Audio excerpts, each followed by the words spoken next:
नमस्कार। जब भी आप कोई फसल लगाने वाले होते हैं तो आपके मन में सबसे बड़ा सवाल ये होता है कि यार आप फसल जो लगाने वाले हैं उसके बाज़ार प्रभाव आपको मिलेंगे या फिर नहीं मिलेंगे। आज इस वीडियो पर आपको 3 फसलें ऐसी बताऊंगा जो कि यदि लास्ट जून तक यदि आप लगाते हैं तो यकीन मानिए बाज़ार प्रभाव उन्हें सबसे ज़्यादा साल की सबसे ज़्यादा भाव उनको इसी सीज़न पर लगाई हुई फसल के मिलते हैं। तो चलिए वीडियो की शुरुआत करते हैं। मैं हूं राकेश साहू, आप देख रहे हैं एग्रो जीवन बातें किसान की। जानकारी पसंद आए तो वीडियो को लाइक करें और चैनल पहली बार चैनल को सब्सक्राइब जरूर करें। सबसे पहली फसल है लौकी। लौकी एक ऐसी फसल है जो कि खर्चे कम वाली है और लागत इसमें कम आती है और साथ में इसका उत्पादन अच्छा आता है। और बाज़ार प्रभाव आपको बरसात के समय पर जो भी लौकी लगाई जाती है जून के महीने में, मई के महीने में और जुलाई के महीने में भी आप देखेंगे तो उसके जो भाव है सबसे बढ़िया मिलते हैं बाज़ार प्रभाव में। आप पूरे सीजन का रिकॉर्ड उठाकर देखेंगे तो आपको सबसे ज़्यादा जो भाव है बरसाती लौकी के देखने को मिलेंगे। अगर हम वैरायटी की बात करें तो वैरायटी में आप हरून लगा सकते हैं वीनर कंपनी की, आप चाहें तो वरद लगा सकते हैं माइको कंपनी की, आप चाहें तो अनोखी लगा सकते हैं BASF कंपनी की। हमने ये अनोखी वैरायटी लगाई हुई है 1 एकड़ पर, आप भी इसे लगा सकते हैं। लेकिन लौकी की फसल पर बरसात के समय पर कुछ समस्याएं आती हैं। समस्या में अगर हम देखें तो पाउडर मिल्डी की समस्या और डाउन मिल्डी की समस्या और एक फ्रूट फ्लाई की समस्या। ये समस्या खास हैं 3 इसमें। अगर इन्हें आप कंट्रोल कर लेते हैं तब यकीन मानिए आपको जो भाव है वो बहुत ही बढ़िया मिलने वाले हैं, उत्पादन आपको अच्छा मिलेगा तो आपको मुनाफा भी अच्छा मिलेगा। ऐसे ही हमने टमाटर की फसल पर जो समस्याएं आती हैं, खीरे की फसल पर जो समस्या आती हैं उनके लिए ई-बुक लिखा हुआ है। आप देखेंगे उस ई-बुक पर तो आपको जो फंगीसाइड डालने होते हैं हमें, जो इंसेक्टिसाइड डालने होते हैं हमें, जो रोग आते हैं या फिर जो कीटक आते हैं उनको कंट्रोल करने का हमने विस्तार से उस पर जानकारी दी हुई है। कैसे आप कंट्रोल करना है, कौन सा स्प्रे आपको चलाना है, कौन सा फंगीसाइड चलाना है, कब चलाना है, कितनी मात्रा पर चलाना है, साथ में आप खाद कौन सी चलाएंगे, कितनी मात्रा पर चलाएंगे, ये सारी चीज़ें हमने उस ई-बुक पर लिखी हुई है। यदि आपको खीरे की फसल के लिए या टमाटर की फसल के लिए ई-बुक बुलवाना है तो फिर आप जो है कमेंट बॉक्स पर उसकी लिंक है, डिस्क्रिप्शन में उसकी लिंक है और स्क्रीन पर भी नंबर चल रहा है, उस पर आप व्हाट्सएप कर सकते हैं। अगर आप नए किसान हैं तो आप उन्हें ज़रूर खरीदें। चलिए आगे बढ़ते हैं। तो अगर हम देखें लौकी की फसल पर तो आपको डाउन मिल्डी और पाउडरी मिल्डी को कंट्रोल करने के लिए मैं कुछ आपको फंगीसाइड बताता हूं। जैसे कि आप डाउन मिल्डी के लिए जो है COC का इस्तेमाल कर सकते हैं, एक्वेशन प्रो का इस्तेमाल कर सकते हैं, आप करजेट का इस्तेमाल कर सकते हैं। इन तीनों फंगीसाइडों में से कोई भी एक फंगीसाइड आप इस्तेमाल करते हैं और बारी बारी से करते हैं तो फिर आप देखेंगे आपको ये डाउन मिल्डी की समस्या नहीं आती। पाउडर के लिए आप जो है स्कोर का इस्तेमाल कर सकते हैं, रोको का इस्तेमाल कर सकते हैं और फोलिक्योर का इस्तेमाल कर सकते हैं। ये 3 फंगीसाइड ऐसे हैं जो कि पाउडर मिल्डी के लिए रामबाण आप मान के चल सकते हैं। आप इनका इस्तेमाल करते हैं तो आपको पाउडर मिल्डी की समस्या आपकी फसल पर नहीं आती है। इसके बाद फ्रूट फ्लाई की बात करें तो फ्रूट फ्लाई के लिए आप जो ट्रैप आपको लगाना पड़ेगा।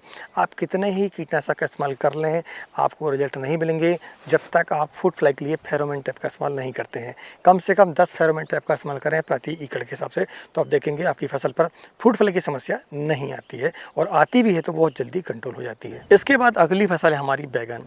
बैगन एक ऐसी फसल है जो कि यदि आप मई के महीने से लेकर आपका जून के महीने तक जो लगाते हैं 2 महीनों के अंदर में जो भी बैगन लगता है तो उसका जो उत्पादन है आपका अगस्त का महीना, सितंबर का महीना और अक्टूबर का महीना, ये 3 महीने ऐसे हैं जहां पर बैगन के जो भाव हैं साल भर के सबसे उच्चतम भाव होते हैं। यानी कि सबसे ज़्यादा जो भाव है हमें अगस्त, सितंबर और अक्टूबर के महीने में मिलते हैं, नवंबर के महीने में भाव मिलते हैं।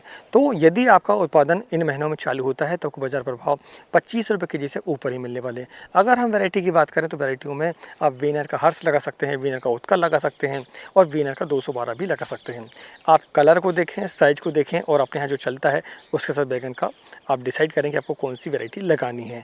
अगर दूसरी वैरायटी में अगर देखें तो पचरंगे में एक ललिता के नाम से आता है। अगर हम समस्याओं की बात करें बैगन की फसल पर तो सबसे बड़ी समस्या है फ्रूट बरर और सूट बरर। अब इन्हें कंट्रोल कैसे करना है? इन्हीं के लिए आपको रेगुलर जो है इंसेक्टिसाइड, एक आपका उड़ने वाले पतंगों के लिए और दूसरा आपको जो है इसमें इल्लियों के लिए स्प्रे करना पड़ेगा। तीसरा आपको अंडे मारने के लिए भी ऐसी दवाओं को चलाना पड़ेगा जो कि अंडों का भी नाश करती हो। लेकिन सबसे बड़ी बात ये आप समझ के चलें कि आप इंसेक्टिसाइड कितने ही भी चला लें आपका फ्रूट बरर और सूट बरर कंट्रोल नहीं होता है यदि आप फेरोमोन ट्रैप का इस्तेमाल नहीं करते हैं। तो फेरोमोन ट्रैप का इस्तेमाल आपको करना चाहिए। बैगन की फसल में खासकर हमने देखा है हमारे 10 सालों के अनुभव के आधार पर कि बैगन की फसल में जब फेरोमोन ट्रैप का इस्तेमाल नहीं करते हैं तो हमारी फसल पर फ्रूट बरर और सूट बरर कंट्रोल नहीं हो पाता है। इसलिए शुरुआत से ही ऐसा ना समझे कि आखिर में जाके जब आ गया आपका फ्रूट बरर तब आपको लगाना, ऐसा नहीं। आप जैसे ही फसल की टीपी करते हैं उसके 15 से 20 दिनों के बाद आपको वो लगा देना चाहिए। कम से कम 10 से लेकर 15 आपको जो है फेरोमोन ट्रैप आपको प्रति एकड़ सबसे लगाना चाहिए। क्या होता है, शुरुआत आपकी जो है तना छेदक से होती है, बाद में फिर वो कन्वर्ट हो जाता है आपका फल छेदक में, इसलिए आपको शुरुआत से ही वो काम करना पड़ेगा। इंसेक्टिसाइड में हम देखें तो कोराजेन का इस्तेमाल कर सकते हैं, आप जो है एम्प्लीगो का इस्तेमाल कर सकते हैं, सोमोप्रिंट का इस्तेमाल कर सकते हैं। तो काफ़ी सारे टेक्निकल हैं, उनको बारी बारी सबको इस्तेमाल करना पड़ेगा। उड़ने वाले पतंगों के लिए इमिडाक्लोपिड का इस्तेमाल कर सकते हैं, थाइमेथाक्सम का इस्तेमाल कर सकते हैं, कटाप हाइड्रोक्लाड के काफ़ी अच्छे रिजल्ट इसके लिए मिलते हैं। तो इनमें से कोई भी इंसेक्टिसाइड आपको चलाना पड़ेगा। तो आपको अगर बैगन लगाना है तो आप लास्ट जून तक अभी लगा सकते हैं, उसके बाजार प्रभाव बहुत ही बढ़िया आपको मिलने वाले हैं। तीसरी फसल हम जानते हैं, तीसरी फसल को जानने से पहले अगर जानकारी आपको पसंद आई है तो वीडियो को लाइक जरूर करें और चैनल पहली बार चैनल को सब्सक्राइब जरूर करें। अगर आपको जानकारी ये पसंद आई है तो ज़्यादातर किसानों को भी शेयर आप कर सकते हैं अपने व्हाट्सएप ग्रुप पर और फेसबुक ग्रुप पर। अब हम जानते हैं तीसरी फसल को। तीसरी फसल एक ऐसी फसल है जिस पर लागत बहुत ही कम है, खर्चे बहुत ही कम है, उत्पादन अच्छा आपको मिलेगा और बाजार प्रभाव सबसे बढ़िया मिलेंगे। वो फसल है बीन्स। बीन्स एक ऐसी फसल है जिस पर आपको खर्चे बहुत ही कम आते हैं। सीड की हम बात करें तो मुश्किल से आपको 800 रुपये से लेकर 1000 रुपये का सीड आपको लगेगा 1 एकड़ पर। अगर हम वैरायटी की बात करें तो केत की वैरायटी आप लगा सकते हैं, गोंदती आप लगा सकते हैं जो कि अंकुर सीड की आती हैं। इसके अलावा भी कई वैरायटी हैं, लंबी वाली आपकी बीन्स आती है जो कि लगभग 1.5 हाथ यानी कि 2 फीट 3 फीट की भी आपकी बीन्स हो जाती है। अगर आपके यहाँ वो चलती हैं तो आप लगाएं। ईस्ट वेस्ट कंपनी की और नामधारी की वो वैरायटियाँ आती हैं।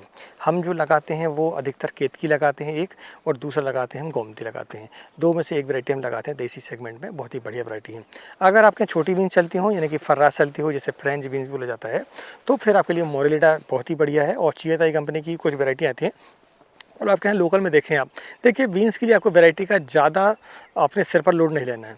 आपके यहाँ जो चलती हो उसे आप लगाएं, क्योंकि उत्पादन पर बहुत फर्क नहीं पड़ने वाला है। अब देखें आपके एरिया पर किस टाइप की चलती भी, उसका ही आप जो है अपने खेत पर उत्पादन लें। क्योंकि अगर आपके यहाँ जो वैरायटी आप लगाए हैं वो नहीं चल रही मार्केट पर तो आपको बाजार पर भाव नहीं मिलते हैं। जैसे कि हमारे यहाँ डार्क ग्रीन नहीं चलती है, अगर हम उसे लगाएंगे तो मंडी पर वो बिकती ही नहीं है। अगर बिकती भी है तो 5 रुपये 10 रुपये के जी, दूसरी बीन्सों की अपेक्षा वो कम बिकती है। तो आप देखें अपने एरिया पर, अपनी मंडियों पर देखें कि आपका कौन सी बीन्स चलती है, उसके हिसाब से ही आप जो है सीड का चयन करें, वैरायटी का चयन कर सकते हैं। अगर हम समस्याओं की बात करें भैया, तो समस्या इस पर भी जो है पाउडर मिल्डी की समस्या खासकर इसमें ज़्यादा आती है। तो पाउडर मिल्डी की जैसे आपको मैंने पहले बताया था लौकी की फसल पर, तो आप जो है उसके लिए फोलिकोर का इस्तेमाल कर सकते हैं, स्कोर का इस्तेमाल कर सकते हैं और रोको का इस्तेमाल कर सकते हैं। ये 3 फंगिसाइड जो है पाउडर मिल्डी के लिए पर्याप्त हैं। और समय समय पर आपको लिक्विड सल्फर या फिर पाउडर फॉर्म वाले सल्फर का इस्तेमाल आपको स्प्रे के रूप में लेना चाहिए। 2 ml आपको लेना है लिक्विड वाला और 2 ग्राम लेना है आपको पाउडर वाला। लेकिन पाउडर वाले का इस्तेमाल आपको फ्लावरिंग स्टेज पर नहीं करना है, लिक्विड वाले का उस समय पर आप कर सकते हैं। तो आप देखेंगे आपकी समस्या ये दूर हो जाती है। इसके अलावा बीन्स पर ज़्यादा समस्या नहीं आती, कुछ इल्लियों की समस्या आती है, उससे कोराजेन का इस्तेमाल कर सकते हैं, सोमोप्रिंट का इस्तेमाल कर सकते हैं, आप फेम का इस्तेमाल कर सकते हैं, एम्प्लीगो का इस्तेमाल कर सकते हैं, इमामेक्टिन बेंजोएट का इस्तेमाल कर सकते हैं। तो आप देखेंगे आपको ये समस्याएं नहीं आती है। आज की जानकारी आपको पसंद आई तो वीडियो को लाइक ज़रूर करें। और यदि आपको खीरे की खेती के लिए, टमाटर की खेती के लिए ई बुक खरीदना है तो आप जो है कमेंट बॉक्स पर हमें कमेंट भी कर सकते हैं और इसमें जो नंबर चल रहा है उस पर भी आप हमें व्हाट्सएप कर सकते हैं। चलिए आज की वीडियो में इतना ही, मिलते हैं नई वीडियो में एक नई जानकारी के साथ। तब तक नमस्कार, जय हिंद, जय किसान, जय जय।